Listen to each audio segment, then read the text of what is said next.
सालों बाद उसकी कॉल आई और वो भी रात के 3:30 बजे। मैं नींद में था तो कॉल रिसीव नहीं की। थोड़ी देर बाद फिर से कॉल आई।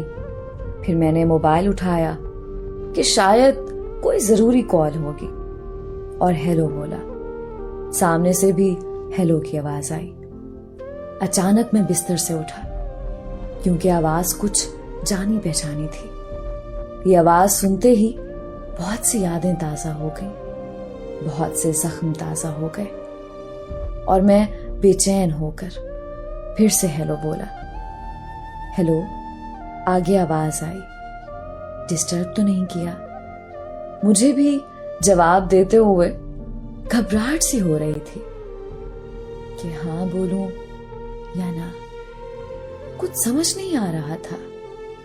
मेरे दिल में सवालों का समंदर घूमने लगा कि आखिर क्यों इतने सालों बाद मेरी याद आ गई। मैंने हिम्मत करके बोला, नहीं, बोलो। उसने कहा, कैसे हो? मैंने कहा, ठीक। और तुम?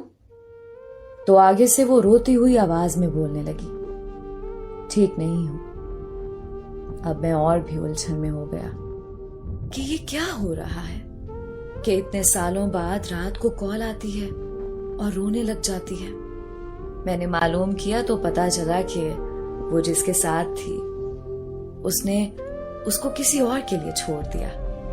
वो जैसे जैसे बता रही थी कि उसे रोकने के लिए मैं बहुत गिड़गिड़ाई, मिन्नतें की उसकी। उसी तरह एक दिन मैं भी गिड़गिड़ाया था। मेरी आंखों में आंसू थे, चेहरे पर मुस्कुराहट थी कि मेरे सच्चे प्यार की सजा उसे बखूबी मिली।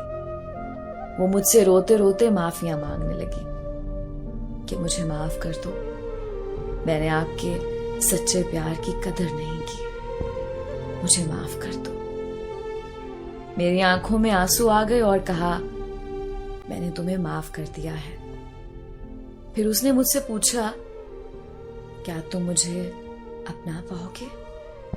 ये सवाल सुनते ही मुझे वो रात याद आ गई जिस रात उसने मुझे ठुकराया था किसी और के लिए। और मैंने आंखों में आंसू लिए जवाब दिया, नहीं, कभी नहीं।